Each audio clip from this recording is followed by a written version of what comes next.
भुनक्तु सह वीर्यं करवावहै तेजस्विनावधीतमस्तु मा विद्विषावहै। ओम शांति शांति शांति। सदाशिवसमारम्भां शङ्कराचार्यमध्यमाम् अस्मदाचार्यपर्यन्तां वन्दे गुरुपरम्पराम्। श्रुतिस्मृतिपुराणानाम् आलयं करुणालयं नमामि भगवत्पादं शङ्करं लोकशङ्करं शङ्करं शङ्कराचार्यं केशवं बादरायणं सूत्रभाष्यकृतौ वन्दे भगवन्तौ पुनः पुनः। ईश्वरो गुरुरात्मेति मूर्तिभेदविभागिने व्योमवद्व्याप्तदेहाय दक्षिणामूर्तये नमः।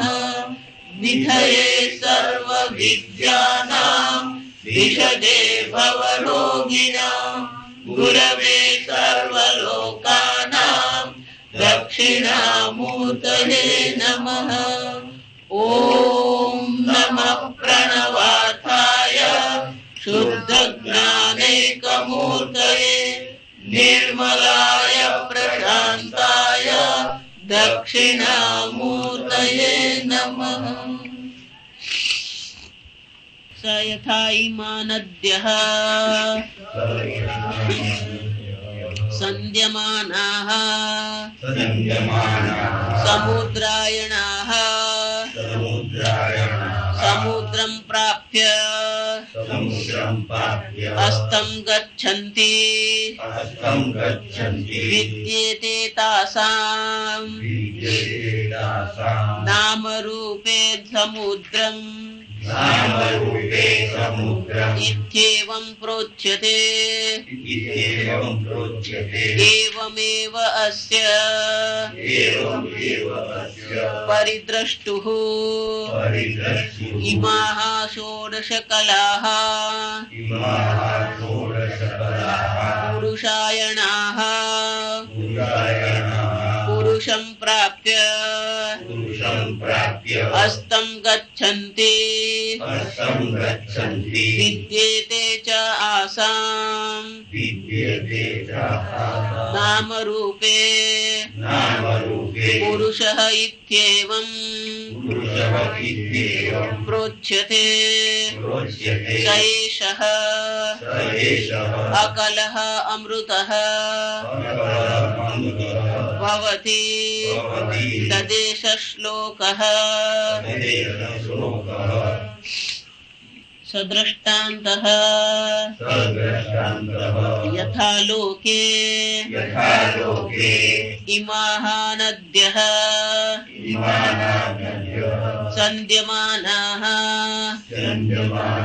स्रवन्त्यः समुद्रायणाः समुद्रः अयनं गतिः आत्मभावः यासां ताः समुद्रायणाः समुद्रं प्राप्य उपगम्य अस्तं नामरूपतिरस्कारं गच्छन्ति तासां च अस्तं गतानां विद्येते विनश्यतः नामरूपे गंगा यमुना इत्यादि लक्षणे तद्भेदे समुद्र इत्येवं प्रोच्यते। तद्वस्तु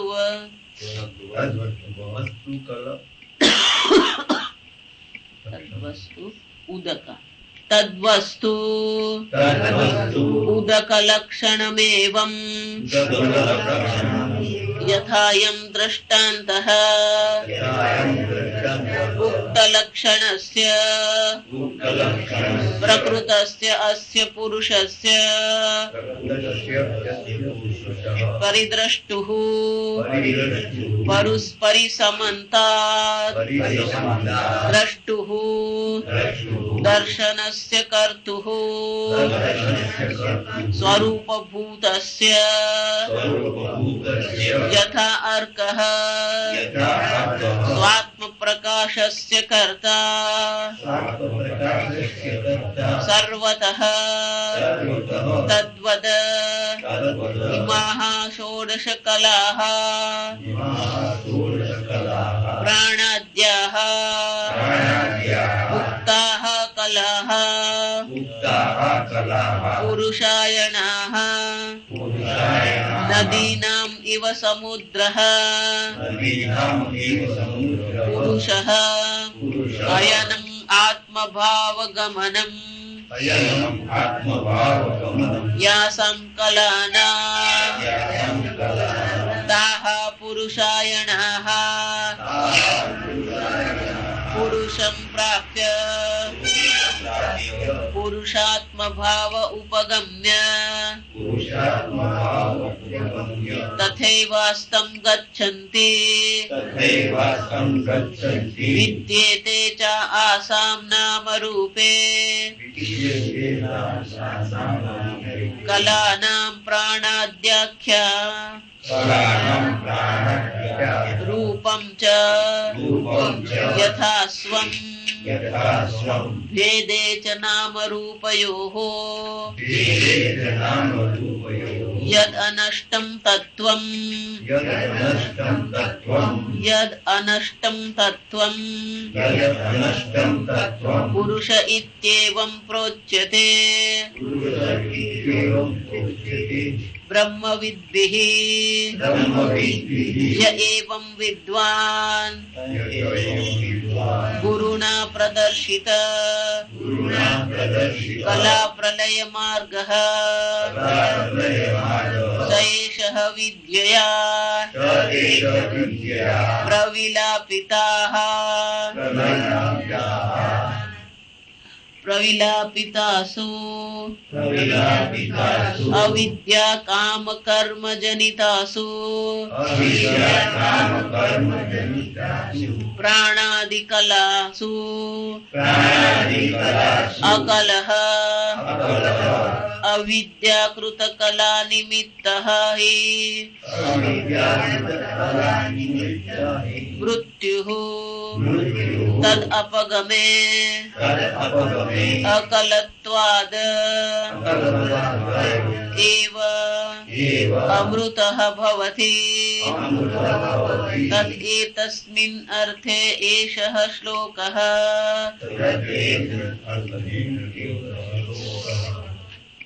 एषः प्राणः एषः प्राणम असृजत 16 કળા એ પુરુષમાંથી ઉત્પન્ન થઈ એવું આપણે સમજાવ્યું. આ પ્રાણાદિ કળા જે ઉત્પન્ન થઈ માટીમાંથી ઘડો બન્યો તો માટીમાંથી એ ઘડો જે બન્યો છે એ જ્યારે તૂટે ત્યારે પાછો ક્યાં જવાનું છે? માટીમાં જ જવાનું. એ જ રીતે હવે કે છે આ 16 કળાઓ પુરુષમાંથી ઉત્પન્ન થઈ ખરી, જ્યારે એનો નાશ થાય છે ત્યારે એ પાછી ક્યાં જાય છે? પુરુષમાં જ જાય. તો કેવી રીતે એ પુરુષને પ્રાપ્ત કરે છે? ગઈકાલે જોયું કે આ કલાઓ પુરુષથી ભિન્ન નથી. જેમ માટીથી ભિન્ન ઘડાનું અસ્તિત્વ નથી, એમાં જે 16 કળાઓ જે છે એ પુરુષથી ભિન્ન કોઈ અસ્તિત્વ ધરાવતી નથી. પંચમહાભૂત કહીએ, ઇન્દ્રિય કહીએ, મન કહીએ, પ્રાણ કહીએ, શ્રદ્ધા કહીએ, આ બધી વસ્તુ કોણ છે? એ પુરુષ માત્ર છે. તપશ્ચર્યા કહીએ, કર્મ કહીએ, લોક કહીએ, લોકોમાં જે નામ અને રૂપ છે, આ બધી વસ્તુ, આ બધી વસ્તુનું અસ્તિત્વ ક્યાં છે? પુરુષમાં જ છે. પુરુષમાંથી જ ઉત્પન્ન થઈ, પુરુષમાં જ રહે છે અને પુરુષમાં જે પાછી પ્રલય પામે છે. એટલે હવે આપણને એક દ્રષ્ટાંત દ્વારા કે છે કે જેમ સમુદ્રમાંથી, સમુદ્રના જળથી જ આ નદીઓનું પાણી છે. વળી પાછી એ નદી ક્યાં જઈને ઉભી રહે છે? એક સમુદ્રમાં. એટલે દ્રષ્ટાંત, સમુદ્ર અને નદીના દ્રષ્ટાંત દ્વારા આપણને સમજાવવામાં આવે છે કે પુરુષમાંથી 16 કળાઓ ઉત્પન્ન થઈ અને વળી પાછી એ પુરુષમાં જ શાંત થઈ જાય. એટલે એ કે છે સહ દ્રષ્ટાંત. શંકરાચાર્યજી કે છે એ દ્રષ્ટાંત આપે છે. યથા ઇમાહ નદ્યઃ, આ નદીઓ જે છે, નદ્ય એટલે બહુવચનથી, આ નદીઓ સંધ્યમાન, સંધ્યમાન એટલે કેવી છે? પ્રવાહિત થયેલી. સ્રવંત્ય, સ્રવંત્ય એટલે કે એ પ્રવાહિત સ્ત્રોત છે. એ પ્રવાહિત સ્ત્રોત જે છે એ સ્ત્રોત ક્યાં જાય છે? સમુદ્રાયણાહ. જો નદીઓ માટેનું આ વિશેષણ છે, સમુદ્રાયણાહ નદ્યઃ. કે એનું અયન જો સમજો, શંકરાચાર્ય સ્વયં સમજાવે છે. સમુદ્ર અયનમ ગતિ આત્મભાવ યાસામ તાહ સમુદ્રાયણાહ. જો ભાષ્ય શીખીએ ને તો સંસ્કૃત આવડે. સમુદ્રાયણાહ એક સમાસ છે, સમુદ્ર અને અયન. જેમ રામાયણ એમ કહીએ આપણે, તો રામ અને અયન જો સમજો. આ અયન શબ્દનો અર્થ શું થાય? એટલે શંકરાચાર્યજી કહે છે સમુદ્ર અયનમ ગતિ. આ સમુદ્ર જેની ગતિ છે, એટલે કે એની દિશા કઈ છે? જો વિચારી દો, ગમે ત્યાંથી નદી ઉત્પન્ન થતી હોય, હિમાલયમાંથી ઉત્પન્ન થતી હોય કે વિંધ્યાચલ માંથી ઉત્પન્ન થતી હોય, પણ છેવટે એની ગતિ તો ક્યાં સુધી છે? સમુદ્ર સુધી જ છે. અને એટલા માટે આ નદીને શું કહેવાય? સમુદ્રાયણાહ નદ્યઃ. કેમ? એ સમુદ્રને પ્રાપ્ત કરે છે, અને જ્યાં સુધી એ સમુદ્રને પ્રાપ્ત નહીં કરે ત્યાં સુધી શાંતિથી બેસે નહીં. જો આ નદીનું દ્રષ્ટાંત બહુ સુંદર છે, સાધક માટે પણ બહુ જરૂરી છે. અહીંયા દ્રષ્ટાંત જુદા પ્રકારથી છે, પણ સાધક માટે પણ બહુ આવશ્યક છે. હિમાલયના ટોચમાંથી એ ગંગા શરૂ થઈ, જ્યાં સુધી સમુદ્ર ગંગા સાગરમાં સમુદ્રને પ્રાપ્ત નહીં કરે ત્યાં સુધી અટકતી નથી. અનેક પ્રકારના વિઘ્ન આવે છે. પર્વતો આવે, ખીણ આવે, પથ્થરો આવે, સપાટ જમીન આવે, આમ અનેક પ્રકારના વિઘ્ન છે. નદી માટે તો સપાટ મેદાન પણ વિઘ્ન જ છે. કેમ? કે સપાટ શું થઈ જાય? સપાટ મેદાન હોય તો પાણી બધું ફેલાઈ જાય. પણ નદી કોને કહેવાય? જ્યાં સુધી સમુદ્ર પ્રાપ્ત નહીં કરે ત્યાં સુધી વાંકી ચૂકી શું કરતી રહે છે? ફરતી જ રહે છે. ક્યારેક આપણને એમ લાગે કે આ તો ગંગા સાગર તો પૂર્વમાં આવ્યું, આ તો પશ્ચિમમાં જઈ રહી છે. જરૂર પડી તો એ શું કરે છે? પશ્ચિમ દિશામાં જાય. જો સમજો, જરૂર પડે તો વળી પાછી ઉત્તર દિશામાં જાય. પણ જ્યાં એને પૂર્વ દિશાનો માર્ગ મળી ગયો, વળી પાછી કઈ બાજુ ફંટાઈ જાય? એ પૂર્વમાં ફંટાય જ જાય. જો સમજ, જે પેલી ગાડી હાઈવે પર હાંકતા હોય ને, આજે હાઈવે પર જઈએ ને પછી આપણા વલસાડના નિયમો એ રસ્તાના કામ નહીં આવે. હાઈવે પર આપણે ત્યાં 80 ને 100 ની સ્પીડે જતા હોય, આપણે એમ માનીએ કે હું તો ડાબી બાજુ ગાડી ચલું. પણ ધારો કે ડાબી બાજુથી સામેથી 100 ની સ્પીડે બીજી ટ્રક આવતી હોય તો ના, હું તો મારી ડાબી બાજુ જ ચલું. નિયમ શું છે? ટ્રાફિક નિયમ છે ડાબી બાજુ ચલાવવાનું. પણ સામેથી પેલું મૃત્યુ યમદૂત આવી રહ્યો છે, શું કરવાનું હોય? જમણી બાજુ ખસી જ જવાનું હોય. જ્યાં એ ગયો વળી પાછું આપણે શું કરીએ? ડાબી બાજુ. ટ્રાફિક નો નિયમ છે એટલે પછી આ મૃત્યુને આમંત્રણ નહીં આપવાનું. આમ જરૂર પડી તો શું છે? એ નદી શું કરે? પશ્ચિમ દિશામાં જાય, ઉત્તર દિશામાં જાય. જો સમજો, જ્યાં જ્યાં પણ આ ઘાટ છે ને, કાશીમાં જાઓ, આ બધા ઘાટ છે. ઘાટ ક્યાં ગળી બને? જો સમજો, જ્યારે નદી ઉત્તરગામીની બને. વિચારવાનું, જ્યારે નદી ઉત્તરગામીની હોય, એ ઉત્તરાયણ હોય, ત્યારે જ એને એ જગ્યા પર શું કરવામાં આવે છે? ઘાટ બનાવવા. બધાના નિયમ છે. આ અવસ્થા પગથિયા બનાવી દીધા એટલે ઘાટ બની નહીં જાય. સ્નાન કરીએ એટલે કામ પતી નહીં જાય. તમે ત્યાં કાશીમાં જઈને જુઓ તો ખબર પડે આપણને કે એ જેટલા ભાગ છે આખા ઘાટ જે છે આખો 5 કિલોમીટરનો એ પટ છે આખો, જ્યાં મણિકર્ણિકા ઘાટ છે, આ બધા ઘાટ છે. તુલસીદાસજી જ્યાં બેસીને આ રામાયણ લખ્યું, ત્યાં ઘડી દિશા કઈ છે ગંગાની? ઉત્તર દિશા છે. જવાનું સમુદ્ર પાસે છે, પૂર્વમાં જવાનું છે, પણ જરૂર પડી તો એ શું કરે છે? ઉત્તરમાં પણ જાય છે. આ સમજો. એમ જેમ નદી ગમે તેમ કરીને પણ એ શું છે? સમુદ્ર અયનમ ગતિ. સમુદ્ર જેની ગતિ છે, સમુદ્ર જેના જીવનનું લક્ષ્ય છે. કોઈ પણ પ્રકારનું વિઘ્ન આવે, કોઈ પણ પ્રકારે થઈ જાય, પણ છેવટે કોણ છે? સમુદ્રાયન. કે અયનમ ગતિ છે એની કઈ રીતે છે? આત્મભાવ. શંકરાચાર્યજી કે છે એને શું કરવાનું છે? ત્યાં જઈને એક થઈ જવાનું છે. આત્મભાવ એટલે શું થયું? કે તાદાત્મ્ય પણ છે. એક વાર એ સમુદ્રને મળી, સમુદ્રમ પ્રાપ્ય. આ પ્રકારથી આ સમુદ્ર જેના જીવનની ગતિ છે એ નદી સમુદ્રને પ્રાપ્ત કરે. અસ્તમ ગચ્છન્તિ. આ બધી નદીઓ શું થઈ જાય છે? અસ્તમ ગચ્છન્તિ. જો સમજ, અહીંયા અસ્તનો અર્થ નાશ નથી. એટલે શંકરાચાર્યજી કહે છે પ્રાપ્ય ઉપગમ્ય અસ્તમ નામ રૂપ તિરસ્કારમ ગચ્છન્તિ. એ નામ રૂપ નો શું કરી દે છે? તિરસ્કાર કરી દે. જો વિચાર, નદીનો નાશ થઈ ગયો? નહીં. જા સમજો, નદીનો નાશ થતો નથી. ફક્ત શું નાશ થઈ ગયો? નામ રૂપ નો. જો વિચારો, ગંગા છે, યમુના છે, નામ કેવાય. શંકરાચાર્યજી આપે દ્રષ્ટાંત. તાસામ ચ અસ્તમ ગતાનમ વિદ્યેતે વિનશ્યતઃ નામ રૂપે ગંગા યમુના ઇત્યાદિ લક્ષણે. કે આવા જે નામ છે ને એ નામનો નાશ થઈ ગયો.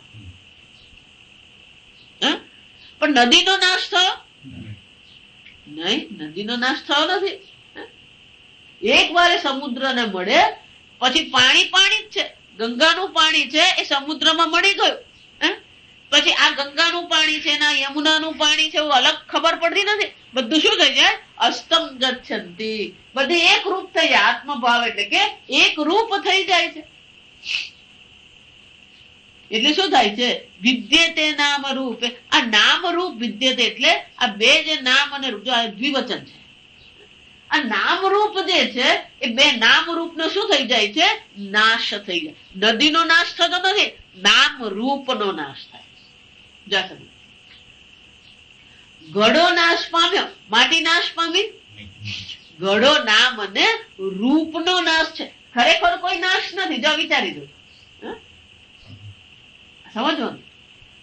ઘડા નામ રૂપ નો નાશ થયો, નાશ ખરેખર છે જ નહીં તે. અને ઘડો પણ ખરેખર છે ખરો? માટી જ છે. ઉત્પત્તિ પણ છે ખરી? ઉત્પત્તિ છે. ઘડો બન્યો? જો સમજો, ખરેખર ઘડો બન્યો હોય તો 5 કિલો માટીમાંથી જયારે તમે ઘડો બનાવો અને ખરેખર ઘડો બનેલો હોય તો વજન વધવું જોઈએ. ખરેખર ઘડો બને તો વજન શું થવું જોઈએ? માટીનું વજન અને પછી ઘડાનું વજન. સોની ફાવી જાય આમાં? આમાં કોણ ફાવી જાય?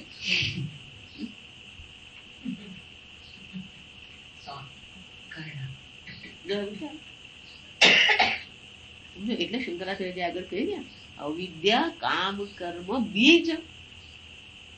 આ બધું દેખાઈ રહ્યું. જો સમજો, એ જ રીતે પુરુષ માંથી આ 16 કળાઓ ઉત્પન્ન થઈ એમ કહીએ છે. અને એ જ કલાઓ પાછી શું થાય છે? તદ્ભેદે સમુદ્ર ઇત્યેવમ પ્રોચ્યતે. ગંગા યમુના બધા નામ રૂપ હવે જતા રહ્યા. હવે એને નામ શું પડી ગયું? સમુદ્ર ઇતિ ઉચ્યતે. એને સમુદ્ર એવું કહેવામાં આવે. પેલા નામ રૂપ બધા જતા રહ્યા, ફક્ત હવે નામ કયું રહી ગયું? સમુદ્ર એવું નામ રહી ગયું. તદ વસ્તુ ઉદક લક્ષણમેવ. કારણ કે એ બધાનું લક્ષણ શું છે? વસ્તુ શું છે? ત્યાં જયારે તમે ગંગા કહો, યમુના કહો કે સરસ્વતી કહો, પણ ત્યાં વસ્તુ શું છે? ઉદક લક્ષણ. ઉદક એટલે કે પાણી. છેવટે ગંગા કહીએ તો એ પાણી જ છે, સમુદ્ર કહીએ તો પણ શું છે? પાણી જ છે. ઉદક લક્ષણમ એવ, કારણ કે વસ્તુ તો એ પાણી જ છે. યથા અયમ દ્રષ્ટાંત, જે પ્રકારથી આ દ્રષ્ટાંત છે, ઉક્ત લક્ષણસ્ય પ્રકૃતસ્ય અસ્ય પુરુષસ્ય. શંકરાચાર્યજી આપણને બે વસ્તુ, પ્રકૃતસ્ય એટલે કે આ પ્રકૃત શબ્દનો અર્થ થાય અત્યારનો પ્રેઝન્ટ ટોપિક, એટલે શું થાય એનો? અત્યારે જે વિષયની ચર્ચા થઈ રહી છે, અને અત્યારે કયા વિષયની ચર્ચા થઈ રહી છે? આ પુરુષ વિષયની ચર્ચા થઈ રહી કે પુરુષમાંથી જ આ 16 કળા ઉત્પન્ન થઈ અને પુરુષમાં જ આ 16 કળા અસ્ત પામે છે. તો આપણો સમજો, પહેલા પ્રશ્નથી જ વિષય તો આપણો કયો છે? મુખ્ય વિષય. મુખ્ય વિષય તો અત્યારે ચર્ચાનો વિષય તો આપણો પુરુષ જ છે. એટલે પ્રકૃત એમ કહીએ એનો અર્થ શું થયો? ચર્ચાનો મુખ્ય વિષયને પ્રકૃત કહેવામાં. એટલે અહીંયા શંકરાચાર્યજી કહે છે ઉક્ત લક્ષણસ્ય પ્રકૃતસ્ય પુરુષસ્ય.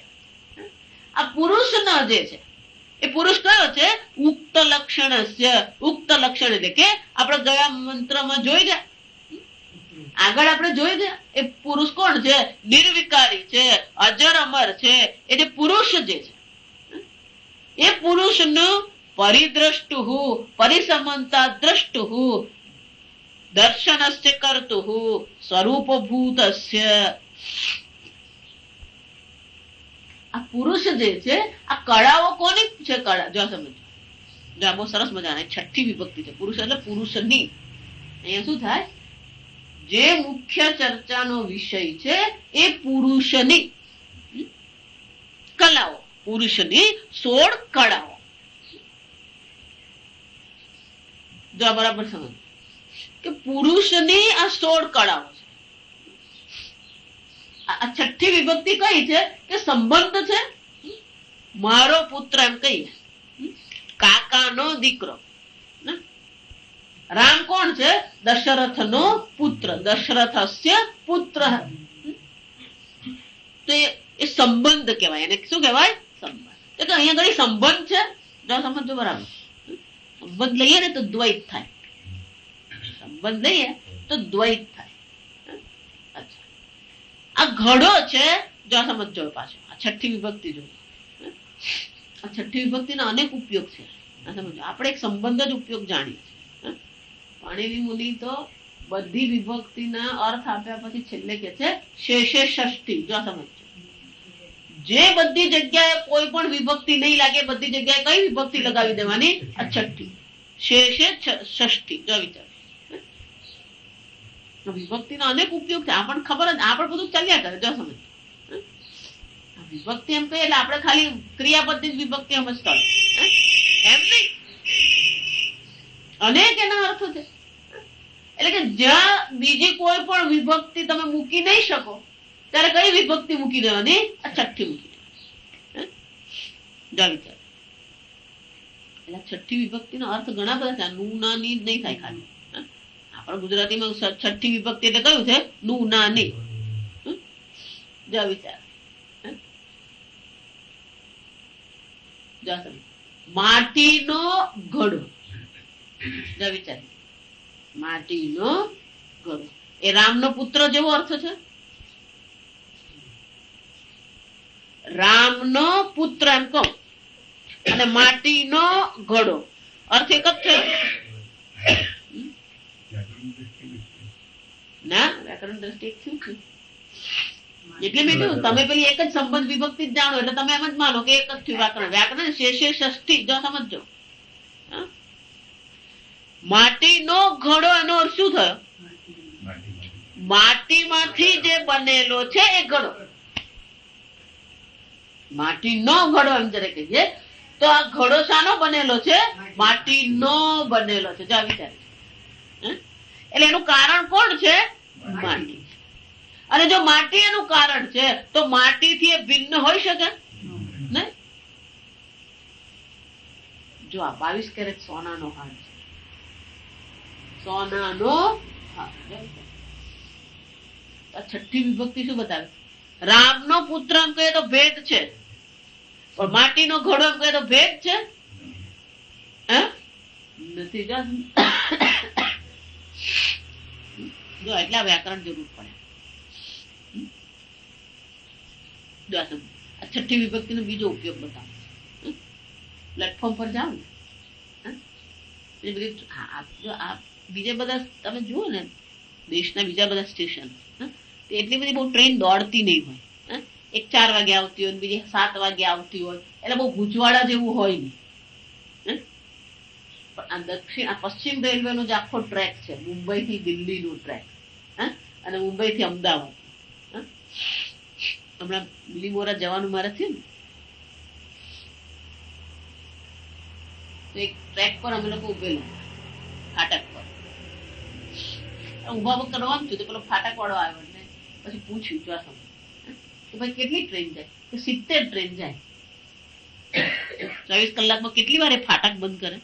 જો આપણને એમ લાગે કે આ નવરો અહીં નહીં રહેલો, નવરો નહીં.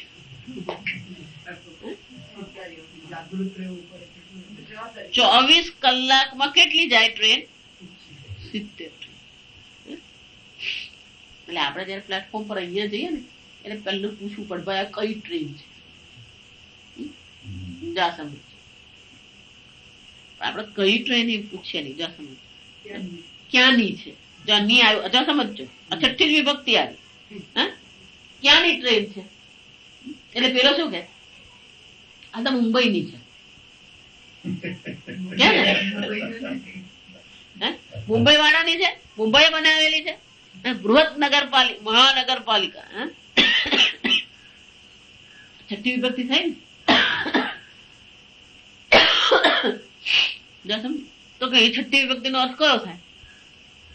મુંબઈની ટ્રેન એટલે શું છે? આ ટ્રેનમાં તમે બેસો તો એ તમને ક્યાં પહોંચાડે? મુંબઈ. આ ટ્રેન ને લક્ષ્ય ગતિ શું છે? લક્ષ્ય અમદાવાદ ની છે, આ દિલ્હી ની છે, આ પંજાબ ની છે, કલકત્તાની છે. જો આપણે વાપરીએ જ છે. નાનપણથી આપણે બધું વાપરતા આવે પણ એનો ઉપયોગ કયો ને કયા અર્થમાં છે ને આપણે બહુ વિચારતા નથી. વેદાંત જેટલી પણ ચર્ચા કરે ને એ તમારા વ્યવહારની બહારની ક્યારે જ. હું હંમેશા પહેલેથી કહેતી આવી વેદાંત એટલે તમારા જ અનુભવો, તમારી જ ભાષા અને તમારા જ વિચારોનું એ શું કરી આપે? વિશ્લેષણ કરીને એક નવી દ્રષ્ટિ પ્રદાન કરે. કોઈ દિવ્યતામાં જવાની જરૂર. આ દિવ્યતા અને અલૌકિક ની જેટલી પણ ચર્ચા છે ને આપડે ધ્યાન કરવા વાળાને આ બધું ખાસ ચાલતું હોય. પેલા 4 દાડા ધ્યાન કરાવે અને પછી છેલ્લે દિવસે અડધો દિવસ શું ચાલે? તને શું અનુભવ થયું? ગમે તેટલો અનુભવ થાય આ સમજ.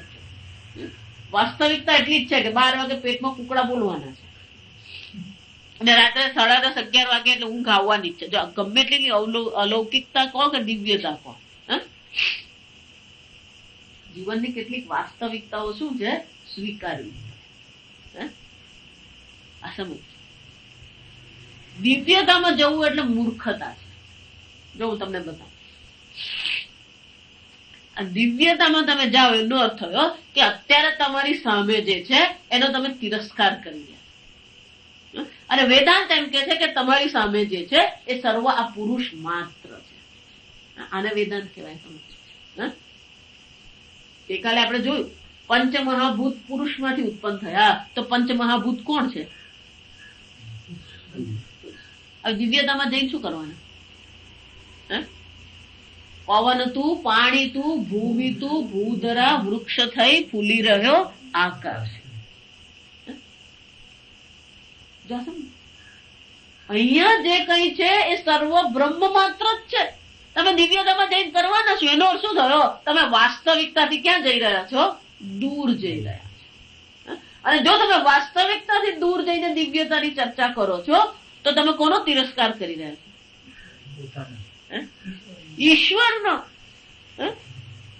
આ શરીર ઈશ્વર પંચમહાભૂતમાંથી આ શરીર બનેલું છે. પુરુષમાંથી પંચમહાભૂત ઉત્પન્ન થયા. પુરુષમાંથી જ ઇન્દ્રિય અને મન ઉત્પન્ન થઈ. કેટલાક ધ્યાન વાળા શું કે છે? મનથી પર જવા. પણ મન સ્વયં ઈશ્વર છે. પર જઈને શું કરવાના? મને કહો, મનથી પર ઈશ્વર છે કે મન પર ઈશ્વર છે? ઘડાથી પર માટી છે કે ઘડો માટી છે? ઘડાને આપણે શું સલાહ આપવાની? ઘડાનું બસ તું આ ઘડાથી ઉપર ઉઠી જા. ઉપર ઉઠી જવાનું. ઘડો સ્વયં શું છે? માટી જ છે. જો સમજો એટલા માટે જેટલા સંપ્રદાય